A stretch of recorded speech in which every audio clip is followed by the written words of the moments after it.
The first duty of government is to protect our rights. It's our job to maintain the proper role of government in what we were tasked to do. In the Idaho Constitution, Article 1, Section 1, we have a right to life, we have a right to defend life. This legislation is centered on meeting the needs of Idaho families. And we have no way to maintain control over the spending of this program, and it will be a disaster for this state long term. But we have a whole gamut of kids whose parents would like to do something for them and they cannot. The courts have long held that our ability to transfer title on real property benefits society as a whole. This is simply about putting it out of reach of young, innocent, vulnerable children and making our libraries and schools a safe place for them to go. And I am increasingly frustrated that we cannot stop ourselves from drinking at the public trough. He's sounding the alarm. He's saying if we don't address these issues, we potentially might have greater problems moving forward. I feel like we're back to an unappointed board that gets to decide who is essential and who is non-essential. If I was looking at a business and I was looking at these figures, there would be heads rolling because this is unsustainable. We're supposed to be bottom-up government. We're supposed to be representing my citizens' ideas and your citizens' ideas, and we're supposed to be discussing them and debating them to come to a conclusion. And for me, it's about a couple things. It's about food security, it's about national security, and it's about preserving American exceptionalism. The First Amendment and our freedom of religion, freedom of speech are our first liberties. They are so important. We don't have the rest without them.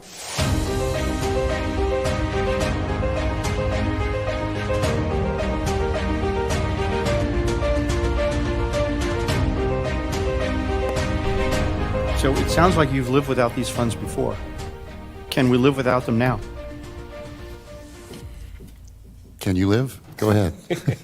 Mr. Chairman, your Representative Alfieri, yes, I mean, we could. It just, the expense would be more on the state than directly, so that would, like you heard, if they were to pull $1 million from the federal government, it would just save the state that set of funding, so. Welcome to the program, everybody. Matt Edwards here. It is March 27, 2024. The signal is on the air. We wanted to cold open with that clip there because I think Representative Joe Alfieri hit the nail on the head. Hey, guys, can we play that to the beginning of that clip just one more time? You have it in there still? You've lived without these funds before. Can we live without them now? Can you live? Go ahead. Mr. Chairman, your Representative Alfieri, yes, I mean, we could. It just yes, we could. State than direct. Yes, we could. You've lived without these funds before. Can you continue to live? Folks, it's nearing the end of the session right now. And so a lot of the attention is being put back onto the budget as these individual budgets start getting pushed through and people are looking for more and more money. And you're hearing a lot of interesting arguments and a lot of great questions that are being raised by some of our really awesome fiscal conservative representatives and senators. Let's look at a question here, or a concern that Senator Treacle had with a bill that was voted on, I believe it was yesterday. There was a bill to give pay increases to a lot of different commissioner positions. And these pay increases are on top of they're increases of the wages that they already have. And most of these folks are at six-figure salaries. So $120,000 a year, $117,000 a year, $135,000 a year, and they're all getting a raise. And Senator Treacle voiced this concern. Treacle, you have 60 seconds. Thank you. I think I owe it to the good people after objecting. I think a lot of you know what I'm going to say, ladies and gentlemen. Once again, here we are, pay increase for six-figure government state employees when the median income of the state of Idaho is only $55,000. I've said it from time and time again, but I can't be for anybody making a six-figure income that is living very well off of those that are struggling to make it in our state. Government's just not the way to make your fortune. So with that, I will be voting nay. Senator Trickle votes nay. Yikes. Government is not the way to make your fortune. Oh, boy. I think there's a lot of people that operate under the exact opposite assumption there. Again, I just, I applaud that type of thinking when you're going into this situation, because that's exactly where you should be at when you are, when you're fighting for taxpayers, when you are spending other people's money, our money, your money. Senator Brian Lenny yesterday was also debating a spending bill, and this. Well, I'll let him describe it, and then we'll comment after. Thank you, Mr. President. The senator from District 20 talked about being here during the recession and having to cut government and having these stabilization funds. And without these stabilization funds, he said we would have had to cut more government, which I appreciate that. But I kind of like the idea of cutting more government because by holding on to taxpayer money and stabilization funds, it's just sitting in the bucket on a shelf. While that might stabilize the government in times of recession or downturns, right now, Idaho families are struggling. And it's Idaho families who need stabilizing and help right now, and we're holding on to their money. We're holding on to the money of Idaho families, Idaho taxpayers, so we can stabilize the government. So, I mean, if I'm given the choice of helping stabilize Idaho families or stabilizing the government, I'm going to go ahead and vote for Idaho families. I don't think... I'm just going to end the debate right there, Mr. President. Thank you. Yeah, I mean, once again, coming into a debate like that with that mindset is exactly what we need. When you're looking at where we need to stabilize, we have folks who are going to Boise and think that the stabilizing the government, making sure that they have everything they need versus going there and making sure that the people have what they need. There's two different mindsets when you're headed to government and into this job, and what your first priority is. And Senator Lenny is claiming there with that statement and coining a new phrase, struggleizing. I actually like that because the people out there are struggleizing. So, every now and again you get tongue-tied, but you form a new word, and I like the word struggleizing. So we're going to find proper uses of that in the future. So kudos to Senator Lenny there. But all in all of these gentlemen that we showed this morning are taking the right approach when looking at these budgets. I will say that the majority of these budgets, they get passed and they get pushed on through, and some have no votes in the nay column. They get passed unanimously, is what I'm trying to say, and some have one or two votes, and some get killed. There was a bill yesterday, an appropriations bill that did fail, and so they're going to have to go back to the drawing board and do something else. Just before we went to air. The House was debating House Bill 734, which was an appropriation bill for colleges and universities, and there was some really, really good debate and concern, especially when it comes to these DEI programs and positions, and we saw that bill pass just barely, 38 to 34, I believe that it was. So we don't have any clips for you today. As I said, it was just happening right before we were going to air. So we will sift back through that and pull out any interesting things as that bill passes the House and will make its way to the Senate. And so we will revisit that because I'm certain we will hear some debate on the Senate side over that bill. Okay. right now, in the House, the Senate has adjourned. The House is live right now. This is House Resolution 7 that they are I wouldn't necessarily say debating. They're just bringing it up because Democrat Senator Sue Chu, who I think is the longest serving Democrat in the House, is I believe she's suffering from cancer or some sort of illness like that, and has resigned from the Senate. I'm sorry, from the House of Representatives here. And so they were passing a resolution to honor her service and position, and she's in the gallery, and I believe they have applauding her as they pass this House Resolution 7 in her honor. So that's nice when they cut across party lines there to recognize folks like that. So that's great. All right, we will keep tabs on the House as they go through the rest of a lot of appropriation bills and such. But we do have some guests on the show today. We have a representative from TPUSA to come talk to us about the new chapters that are being set up in Idaho for high school students. So that'll be very exciting. Also, when the House does adjourn, Representative Heather Scott will join us to give us a summary of what to expect in these final days, or if she thinks we'll go another week. So we want to get her take on where everybody's at and what the temperature is, and also highlight her cannibalism bill. I know we've kind of made light of it in the past as it being kind of a distraction from things, but I think the cannibalism bill actually highlights a good problem, not necessarily in the world of cannibalism, but in the world of legislating and what people take seriously and the false arguments that are being raised on when it comes to certain bills. And that's a very distinct, easy bill to understand and comprehend. So we'll do that. Okay. This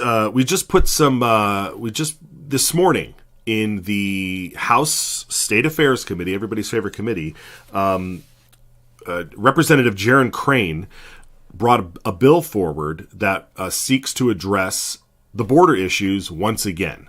So we've highlighted on this show joint memorials, compacts, different bills that have trying to allow Idaho to take some sort of action, and when it comes to the invasion at the border, and those things have been met with failed votes and arguments and obfuscations of facts and all sorts of things.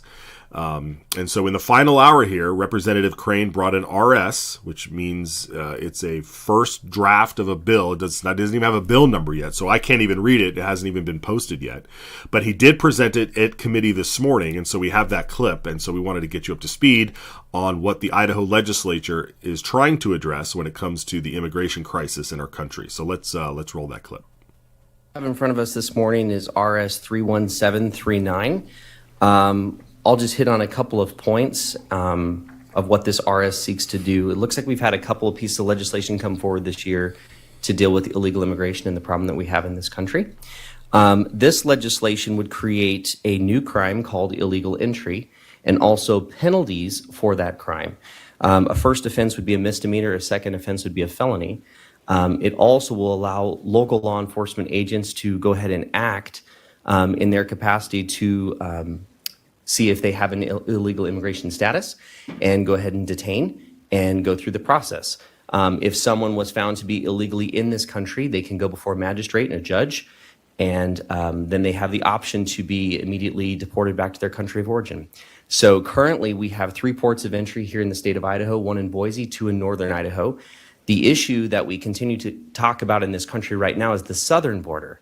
However, we have representatives from northern Idaho that can attest to the fact that the Canadian border is just as much of a threat as the southern border. So there are millions upon millions of people that are flooding into this country, and nothing's being done about it on a national level. So when you look at the Constitution of the United States, Article 1, Section 10 gives states sovereignty and power to go ahead and, in the case of an invasion, protect their borders. So this is within our bounds of the Constitution to go ahead and protect our own state and our own borders. So with that, I would ask that you introduce RS 31739.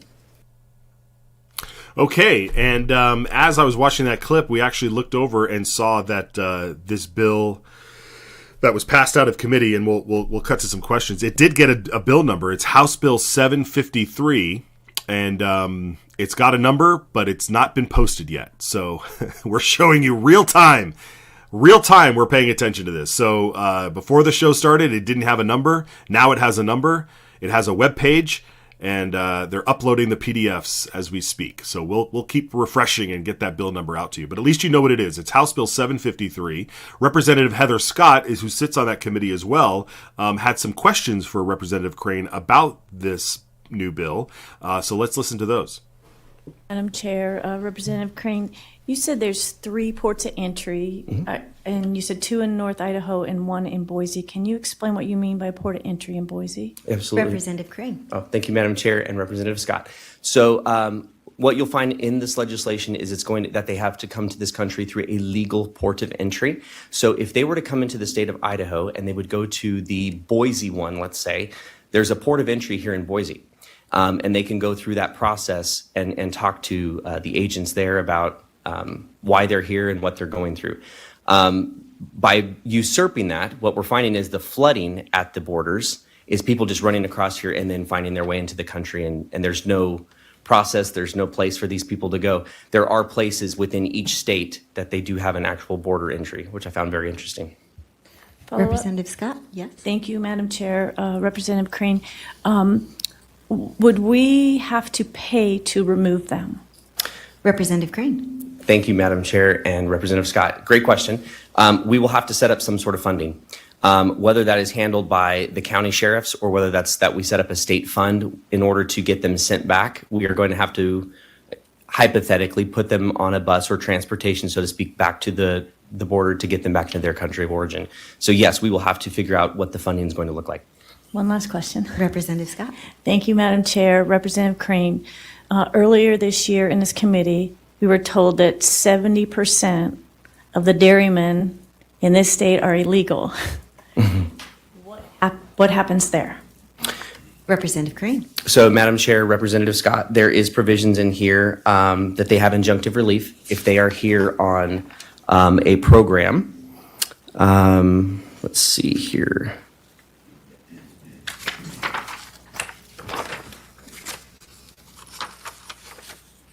There is, so at the bottom of page 1, on line 37, we have the federal government has granted the defendant lawful presence in the United States, asylum under U.S. Code 1158.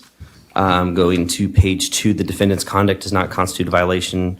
So that there are things like that. So if they are coming here on a visa, on a work visa, that's going to be taken up differently than people that are coming over here illegally, which is the millions upon millions upon millions of people. So thank you. Yeah. Okay, we're back. Is that me, guys? I hear music in my ear. I think that might be coming from my computer. Very good questions there. One note that I want to give to to folks because is the question would we have to pay for this? And Representative Crane said, "Yeah, we'll probably have to pay something, put them on a bus or a plane or anything." And it just that reminds me of saying no, like we're not going to pay for it. If they come in here illegally, we were going to put them on a bus, and we may initially pay for that charter, but we're sending the bill to whatever country they're going to, right? Make Mexico pay for the wall, right? I mean, we have to do these types of things. We have to have that type of energy when you're coming in to solve this problem. We're not just going to pay for everything. I get sick and tired of watching how, Governor Abbott out in Texas is sending these people all the way to New York City, and DeSantis is sending them to Martha's Vineyard, and it's all on our dime, just shuffling people around, and then they get anyway. I digress. So there's that bill. It's before. I don't know how much if it'll get any traction, but I applaud him for trying to move something forward here. We did have a clip from Representative Achilles who questioned Jaron Crane, but we are not going to play that clip for you because PBS, once again, the cameras went black. and so I'm not going to play a blacked out screen on here without that visual. Maybe we'll make it available to you so you can listen to it. But it was he basically asked some of the same questions, and they had a little bit of an argument over whether or not there was an actual problem in the country that the federal government wasn't addressing. So regardless of that, we have a new bill on immigration. So I want to thank everybody here for joining us today. This entire session has been really fascinating, and we have been able to, over the course of the last few months with debuting this show, have received a lot of great feedback from folks. We applaud those who were here from the beginning as we went through a lot of different technical kinks and difficulties and wondering how this show would flow. But we're really excited that you're here. If you have just recently discovered us, I thank you. Please go back onto Rumble, YouTube. Look at the archive of all the content, because as we start to wrap up the end of the session, a lot of people, the attention is going to be turning to the elections. And if you have nothing to go back to reference on how people have been working for you in Boise, then you're going to be less informed. And so while this show is meant to be your daily dose of what's going on in Boise, to cut through the narrative, to listen to the stories that are not being reported by the mainstream media, it will also serve as an archive to go back and see who's been fighting for you, who people have been working against Idahoans' efforts, working for special interests and stuff. So there's a total archive. I mean, this is episode 58, I think we're in. So that means we have 58 hours of content. And a lot of that stuff has been cut up. Oh, there they go. Look at these. And a lot of that stuff has been cut up into, consumable bites that you can just watch and share on a smaller scale. 10-minute segments, 3-minute bites, 20-minute segments if you don't want to watch the entire hour. So we encourage you, please follow us over there on Rumble. Share the content. We're also on YouTube. We've been streaming on Facebook. We've been streaming on Telegram live over there. And so thanks for joining us. Thanks for joining us and following us here. Okay, we are going to take a quick break. When we come back, we will have, we'll have some of our guests come on in the second half of the show. But we're going to dive into some more details. We'll probably check in on the House as they continue to debate these appropriation bills. So we will be back right after this. It's our job to maintain the proper role of government and what we were tasked to do. The dictionary defines a pledge as something that you give as a sign that you'll keep a promise. As Idahoans, that's what we're looking for in our elected leaders. A sign that they'll keep their word. Talk is cheap, and so are political promises, hidden agendas, and special interests. This is why we created the Citizens Alliance of Idaho Pledge, affirming the values Idahoans have been living by for over 100 years. Inspired by the only two documents everyone has agreed to live by. So when an Idaho legislator signs our pledge, inviting voters to publicly hold them accountable, that's what we call political integrity. The pledge restores trust and honesty between voters and their legislators. It means protecting our shared values and ensuring your voice is heard in Boise. And that is priceless. Thank your legislator for having the political courage to sign the Citizens Alliance of Idaho Pledge. And if they haven't, it's time to ask why.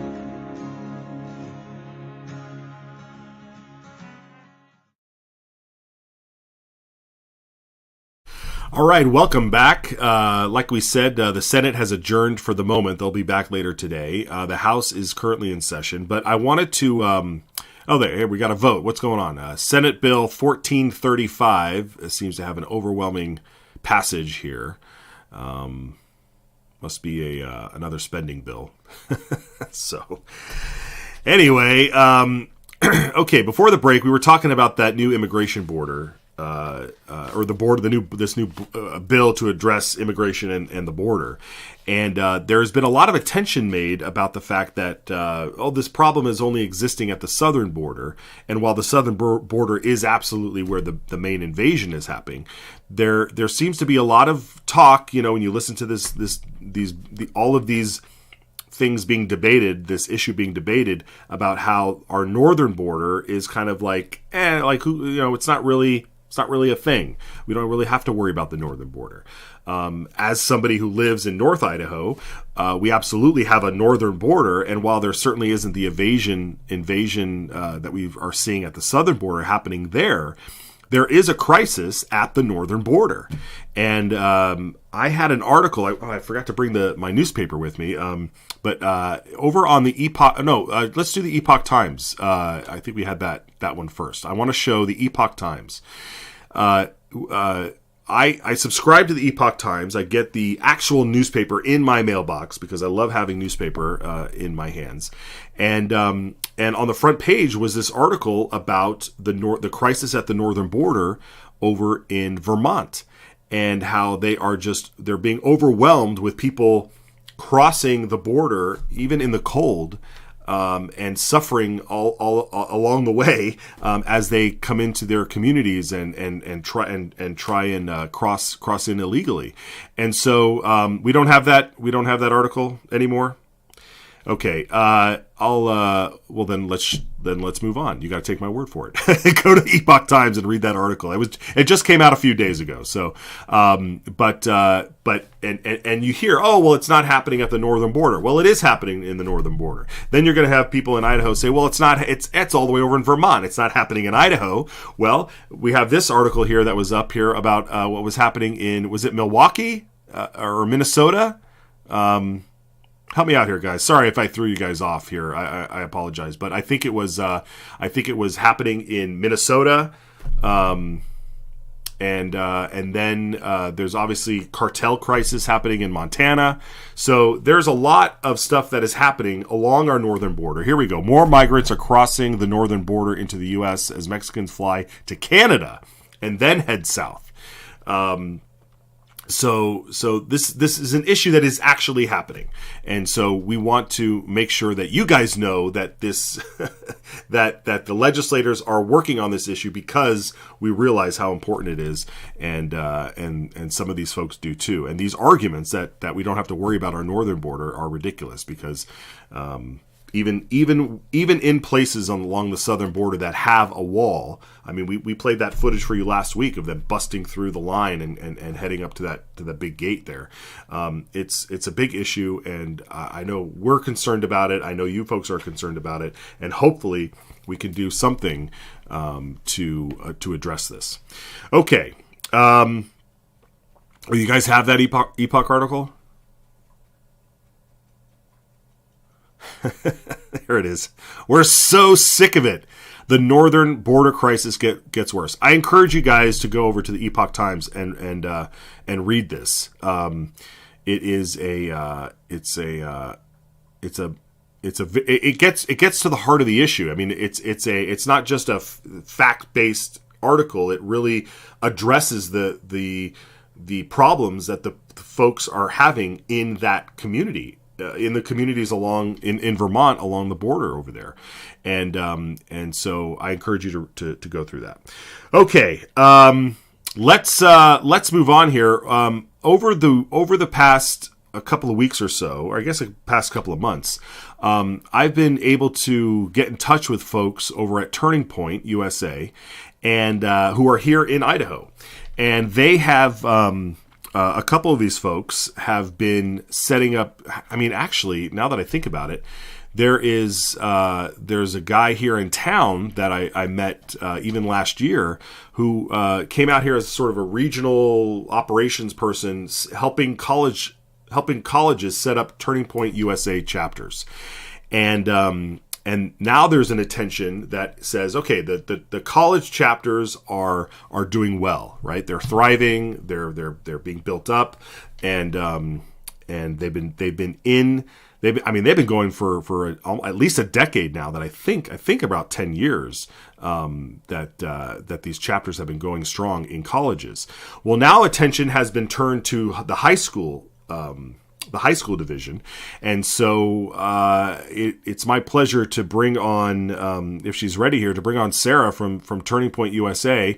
There she is. Hello, Sarah. Welcome to the program. I'm excited to have you on here because our audience is generally not high school students, but we have a lot of parents who have high school students or grandparents that have high school grand students, if you will, and I just wanted to let them get to know who you are, because you're the representative, at least down in the southern part of Idaho, to help explain what Turning Point is doing in high schools. So welcome to the program. How are you today? I'm good. Yeah, thank you so much for having me. I'm welcome. I'll tell a little bit about myself and kind of what we do. So I'm actually based out of Salt Lake City. I live in Salt Lake, but I cover up to Boise, and then my colleague Allie Schmidt, she covers the rest of Idaho. So us together, we kind of tackle Idaho. Boise, I feel like is a pretty untouched area so far. A lot of my chapters, being that I live in Salt Lake, I have a lot of them down here, but we do have 5 or 6 schools up there with Turning Point chapters. And I love high school. Like you said, you're totally on point. Turning Point has existed since 2012. Charlie Kirk, many of your listeners, if they know Turning Point, that's probably how they know us, by Charlie Kirk. He found that the left they were really focused on young people and getting young students involved, but there wasn't something like that for the right. So he created Turning Point as a nonprofit and an organization where young students could express freedom. We are very constitutional based. Anything Constitution, you're going to find like First Amendment, Second Amendment. We have so many fun materials for them to engage with. And if anyone's familiar with the college side, it's going to be more like large events, bringing in speakers, things like that, pretty high profile. Sometimes Charlie Kirk will come to debate the college students. Our high school side is a little more low key. It's just, we'll have meetings in classrooms. We have a bunch of financial resources for them. I've done Second Amendment and laser tag events, for example. We're bringing in an ex-Olympian to come speak about how he got canceled and his freedom, and how just he's kind of built himself up. So things like that are a little more on the smaller scale for high school students, but they're still really fun and easy ways for them to get involved. So that's a brief summary of what we kind of do on the high school side, but I'm happy to keep elaborating on that and answer any questions that you might have you think would be beneficial for your listeners to know. Yeah, that's great. Yes, we have seen Charlie Kirk take on those college students. A lot of those videos go viral and such. And I went to a few Turning Point student action summits or whatever they're called, and the energy at these conferences with these college students is enormous. It's infectious. And I think the reason being is that we have seen such a push in our colleges and in our high schools into this woke ideology. And I think inherently there are students who, if they're not going to, take all that stuff, hook, line, and sinker, that when they want to push back or they want to speak up and disagree with the ideology because they have their own personal principles that they want to stand up for, they may not know who else believes how they believe, and where to turn to and to kind of join forces with some like-minded people. So what has been the reaction when you do approach a high school or a high school student approaches you? What's been the excitement when high schoolers realize that they can do it too at their school? Yeah, that's a great question. Honestly, they've been all pretty excited. Luckily, I actually grew up in Oregon, so I just moved to this area of the country for this position. So I had an extremely different upbringing, and not upbringing, but the environment that I grew up in, very liberal, obviously. Were you in Portland? Yes. Yeah. Oh boy. I just graduated from University of Oregon, so also another very liberal place. So I feel like here the reaction has all been very positive to what we're doing. The students are excited. pretty much what that you said. They're like, wow, we only thought this was college. That's been a really big reaction I've gotten. High school program is only about 2 years old. So Wow. no one really knew. And look at that. Had... 2 years old, but look at that. Look at this map. These are all the high school chapters right now? Yes, we have like 898 high school chapters so far. Wow. So that's awesome. Our goal is 1,000 for the year, but I think we'll surpass that for sure between all of us. Yeah, and they've just been really excited. I really like being in the high school program because a lot of the students, I don't know, they feel like they can't do anything because they're young, they're in high school, but this gives them a way to connect with students who they may not have known were conservative or held their same values, or they were too scared to speak up about it. And this just gives them a platform to talk about the issues that they want to, meet other young conservative students. And also we do host, we're open to hosting debates if students do disagree with what we're doing. Pretty much Turning Point is like what Charlie does. We're trying to encourage healthy discussion because we feel like there's not enough of that now. It's just kind of screaming matches and telling people you need to believe this and this and this. Otherwise, you're horrible, you're racist, you're this and that. So if anyone disagrees with what we're doing at our club, they're welcome to come join a meeting and sit in and learn about what we're going to be talking about. But so far, I've had really awesome reactions with the high school kids, and I love my kids. So that's great. That's great. And yes, the civil discourse is the first thing that everybody needs to learn. I mean, I remember when I was in high school, and I can't imagine if this was going to be allowed to today, but I remember being in a government class in high school, and they brought up the topic of abortion, and we decided to have a debate. And so we had some students on one side that were pro-life, and some students on this side that were arguing pro-abortion or pro-choice, I guess you would call it at the time.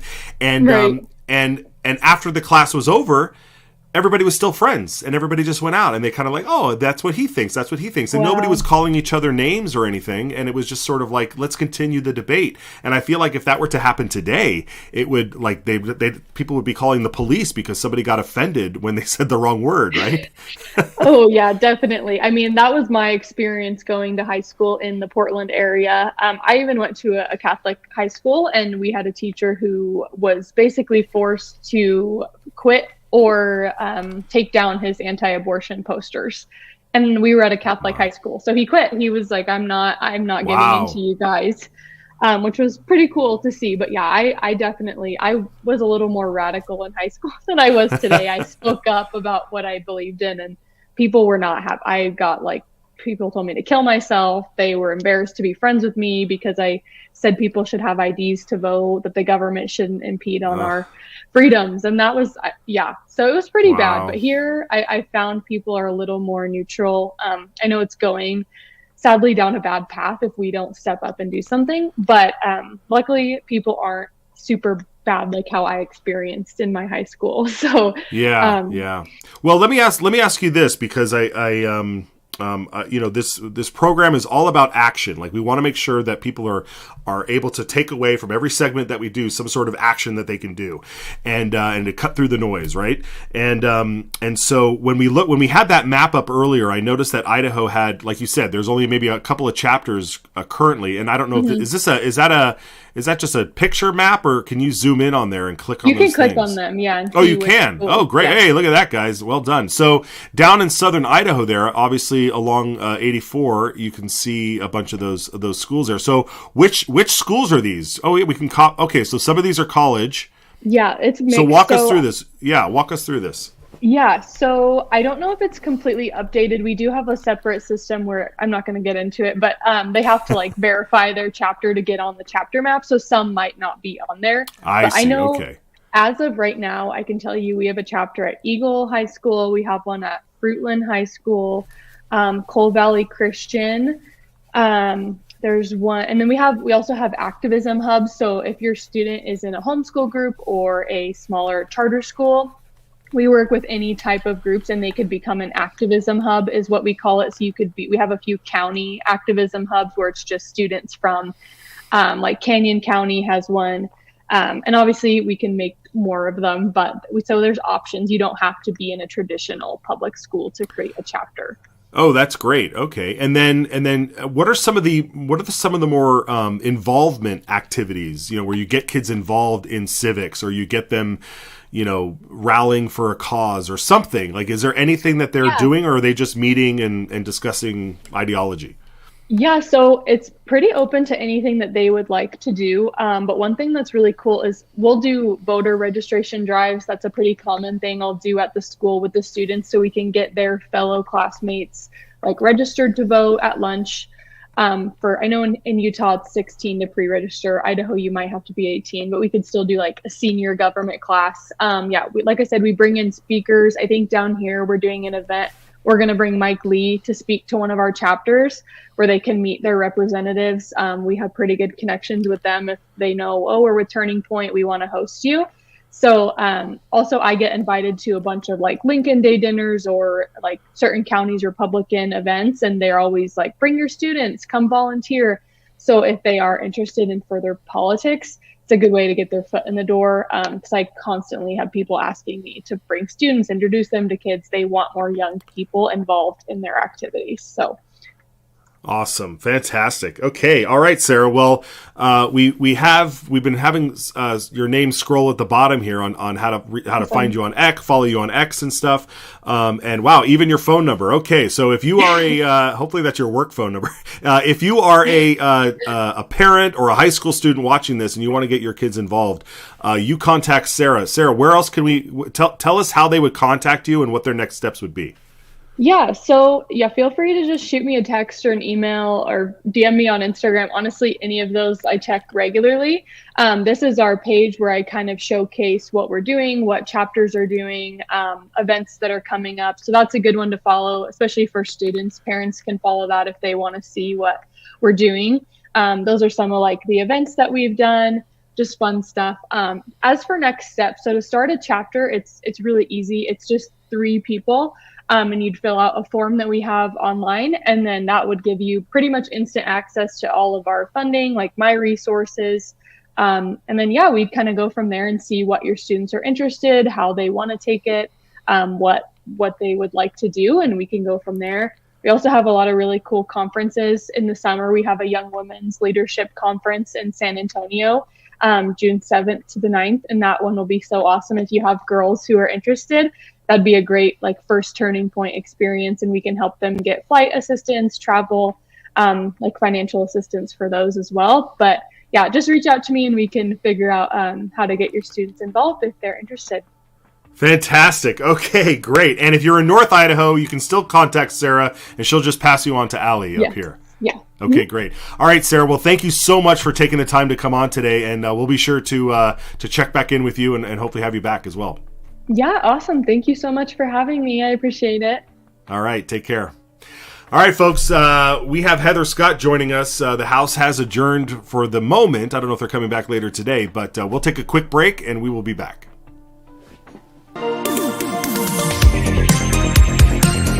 It's our job to maintain the proper role of government and what we were tasked to do. There's a saying in Idaho, Esto perpetua. It is forever. But the truth is, nothing lasts forever. Not without a fight. The Gem State is ours to fight for. It is ours to win. For life and liberty. For honesty and integrity. We ride together.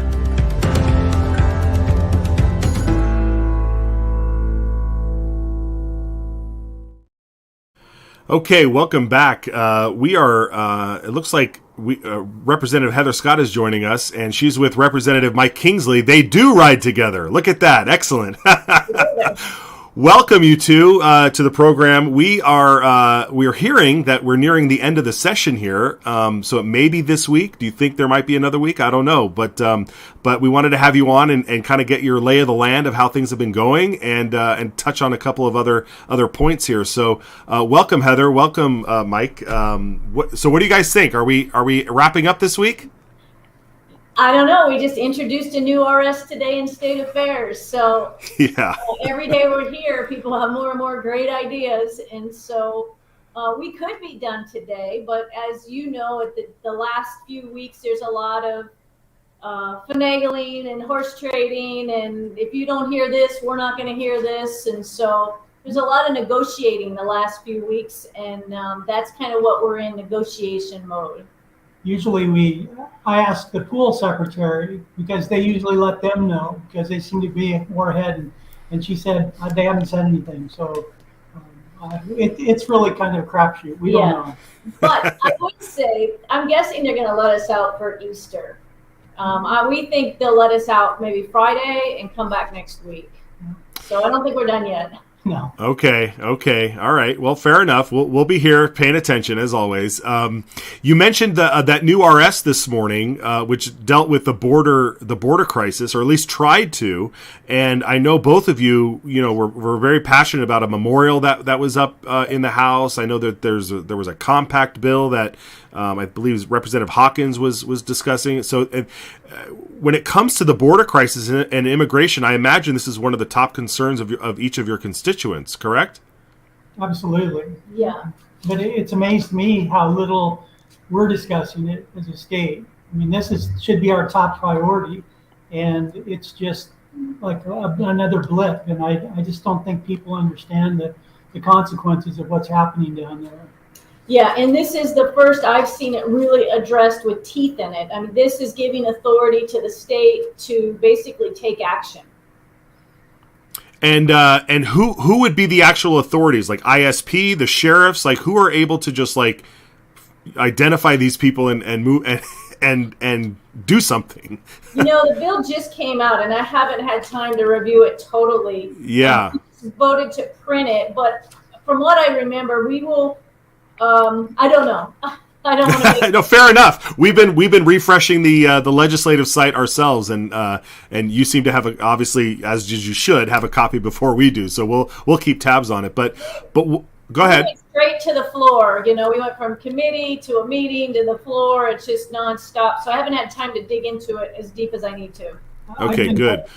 I've been disappointed with Governor Little's response, where even when this first started, send down a few state troopers to observe, or there really hasn't been, yes, verbally he's been saying I'm fighting this, but to really be honest, the actions haven't lined up with what his voice has been saying. So hopefully we can do something with this.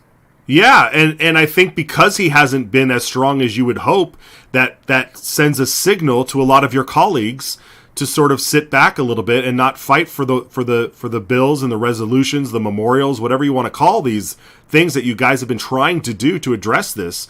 I mean, even a simple memorial that says, hey, do something. It wasn't passing a law. It was just, yeah, and we've been showing this clip. I don't know if you guys have saw this clip down at the southern border at El Paso.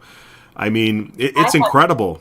Yeah, it's incredible. And also, we touched upon today that our northern border, it's not like our northern border is crickets up there. I mean, there are major concerns on the East Coast through Vermont, also in Minnesota, I believe. And you're eventually, it's not far-fetched to see that if they can't get in through the southern border, that they're going to be coming through the north border. Well, and this does make it, the first offense is a misdemeanor, the second offense is a felony, and return out, take them out of state. So it gets the judicial branch, it gets the executive branch involved, and it does remove them. So, this is an invasion, what we're dealing with, and everyone knows it, but no one seems to be addressing it. Yeah. Okay, well, we'll obviously pay attention to this bill and see how it moves forward. Representative Scott, I wanted to bring your attention to your cannibalism bill, not necessarily to dive into cannibalism, but it's so remarkable how after everybody kind of made fun of your bill, that news broke some footage from Los Angeles and we have it blurred out, where footage from Los Angeles was caught, where it appeared that this guy was walking around eating human flesh, and your bill, when it first came up, I think you rewrote it maybe once or twice or something, but you had discovered that in Idaho, cannibalism is already a crime. It's already a crime to knowingly eat human flesh. And your bill simply added that it would also be a crime if you offer it to somebody unknowingly and they consume it. And I think in hindsight, looking back at maybe some of the examples you were using, all that set aside, when I read the bill, there's nothing that seems so wrong that this bill should be sitting in the Senate after passing the House. Yeah, that was the one and only draft. And okay. It was not controversial at all. It passed through 2 committees because it was introduced in one. The only people that got crazy over it was the media, because they're always looking for a soundbite. Yeah. So there, I don't know that it will be heard this year. I've been told by Senator Guthrie there's no interest of the committee. So I don't know whether there's no interest of the committee, but I didn't really want to push it. I'm just glad we're having the conversation. We are forward thinkers. We do pay attention to things that are going on, and I don't know if you followed anything in Haiti and what's going on overseas, but we're always, as lawmakers, trying to preempt some of the problems that come up in other areas. And so the media will do what the media does, and they just want the sound bites. They just want to sell papers because nobody buys papers anymore. It's true. Yeah.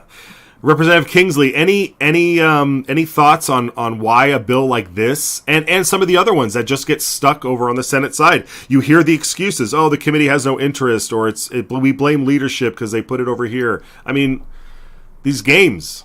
It is games, and it's always been surprising. But I will tell you this much: since the last administration, the Mike Moyle administration, we're hearing more bills. That wouldn't even have got looked at. Yeah. In the old administration, or regime, I should say.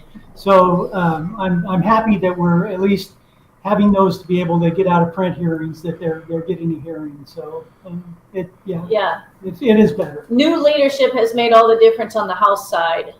Yeah. Well, and it's interestingly enough when you bring up how the old regime, the old regime leader is presiding over on the Senate side, and I know he doesn't have statutory authority per se on a lot of stuff, but we know his presence over there speaks volumes. So you don't have to comment on that. Okay, so Representative Kingsley, back to you again. I have gotten word that you are not seeking re-election this term or for next year. So what is it that you hope happens in your final, could be your final few weeks here? Is there anything that you've been sponsoring or pushing that you want to see make through, that when you ride off into the sunset, you can say, hey, I had my hand in that? Well, my entire purpose for running was the conservative movement. And that's what I came down here to accomplish. Myself and Brian Zollinger started in their freshman year the first Idaho Freedom Caucus, and I was really happy with that. But we were just not organized. We weren't, it pretty much dissolved pretty quickly, and divisions happened. And but to come back into this and see now that we have some support from Washington D.C. and Heather's leadership and Tammy's in the Senate. I'm really excited that that's taking place, and I want to stay really involved with the caucus situation. You probably have seen Main Street Caucus and what they've been able to put together because of the Idaho Freedom Caucus. They're answering back with that, and they were a little more. We got a little more participants, and they've made a difference. But we've made a difference as well. So I really want to see wherever we end up as a caucus, that we have the numbers and this unified and grow, so that we can just keep going in the direction where conservative voices will be heard again. And that's it. If I can say anything, if I ride on the sunset, that legacy is here, that Brian and I started, and it's growing on, I'll be happy and say that I accomplished what I came down to do. Well, that's fantastic. I didn't expect that, but I love that big 50,000 foot view that you're saying. You know what? We laid the foundation for these folks to just continue onward, because it is so crucial, and the fact that we've been able to see such growth that this Freedom Caucus, which may have been an underground caucus a few years ago, is now out and proud. You got a big banner behind you that you guys appear on whenever you're on this show or doing other press, and that's really important. So I applaud you for that. That's fantastic news to hear. That I didn't realize that. I didn't realize how integral a part you were in that. So that's great. That's a great legacy, Representative. Okay, folks, I want to throw it to you guys on. I mean, what can we do? We always want to make sure people are leaving a segment, with action. So what can we do in these final weeks? I know you guys are battling the budgets now. There's bills still sitting in state affairs. We went over a ton of stuff that are sitting in the Senate state affairs. Anything that we can do to kind of move the ball forward for conservatism and to protect our rights? I think personally, just keeping active in our districts. Obviously, we're a long ways from home, and people don't pay attention to what's going on down here. And so we look for people that can carry our voice through the district, share the information, and when we get back, set up events where we can go share that information to others, what's going on. It's just having that active base that has your back when the media attacks, when you need something quick or you need a message out. If they stay engaged in their networks, that really helps us to get messages through when the left or the media tries to drown out our voices. And I'll add to that. I'm sure you're aware, but I don't know, maybe people watching are about the precinct fights that are going to go on this year in the primaries. And it's going to be really important that, I know when I get home, that's what I'm going to be working on, is we've got to make sure that those precinct conservatives win, because that's the push, is to get them away so that they can start changing policy with the Republican platform. And we need the platform. We need platform conservatives to really rise up during the primary season here coming up. So try, if you say, what can you do? Try as much as you can to promote those conservatives being elected in their precincts. Door knocking is key to get that message out. For those of you who don't know what a precinct committeeman is, it's the very last thing you'll see on your ballot. And it's a name you probably might not recognize. So it's a very critical position. It's the link between the grassroots and the Republican Party. And it literally forms the direction of the way you want the Republican Party to go or the Democrat Party to go. And so that is a really good point. That's the one, we the people, that's the precinct level. That's your neighbors that are out, in their precincts. They're very small, and the door knocking and all that's really important, because that's where the representative government starts, is at the precinct level. So it's really important that we're the conservative side of that is, well, anyway, I could go on for hours. Well, and if I were to the ballots, I would put that top of every ballot. Absolutely. It should be top, because our government, the people, should be at the top down from our citizens. And so I would put the whole ballot, but I'm not there yet. That'll be next year. We'll do that in legislation next year. Yeah. Great points. Yes. So when these folks come back, get your questions ready for these town halls, set up events so you can connect with them, and pay attention to who your precinct committee person is. And if you don't know who they are, you find out. And if there's nobody there, then you run if you're a conservative. So we need that. Thank you. Thank you both for joining us. Good luck this week. We got a few days before Easter. I wish you all the best on Easter weekend as well. I'll finish up one thing. I want to compliment you and thank you and your organization for the support that you've given me over the years since you started here, and it's been just a pleasure to work with you. Well, I appreciate that, Representative. Thank you so much. It's always a pleasure to talk to you. And Idaho Signal is it's great. We needed this, so thank you. Awesome. Thanks, guys. I appreciate that. All right. God bless you both, and we'll catch up with you. All right. Bye. Okay, bye. All right. Take care. Well, generally, ending on some nice words there. I appreciate that. That's very kind. We're all in this together, folks. We absolutely ride together. That's what we're trying to do here. So, what they just spoke about what you guys can do is absolutely right. Make sure you know who your representatives are, who your senators are. If you don't have good folks like Representative Scott and Kingsley representing you, then you come up with some hard questions and ask them, who do you represent? Show up to these town halls when they come back and ask ask them, who do you represent? This is a voting year. It's election time in May 21st. Make sure you mark that on your calendar to ask these questions and find out who's representing you. And then the same thing goes with the precinct committeeman. Know who your precinct committee person is. That starts there. You should know that name because they're in your neighborhood. And so you get to know your neighbors. Okay, folks, IdahoSignal.com. If you head over there, you can give us a few shekels, send us a few clams, throw us a few ducats, whatever the words are these days these kids use for money. Thanks to Sarah from TPUSA for coming on. I also want to make sure that you guys get these youth involved. It's really, really important. So with that, we will be back tomorrow. Thank you so much for joining us, and we'll see you next time.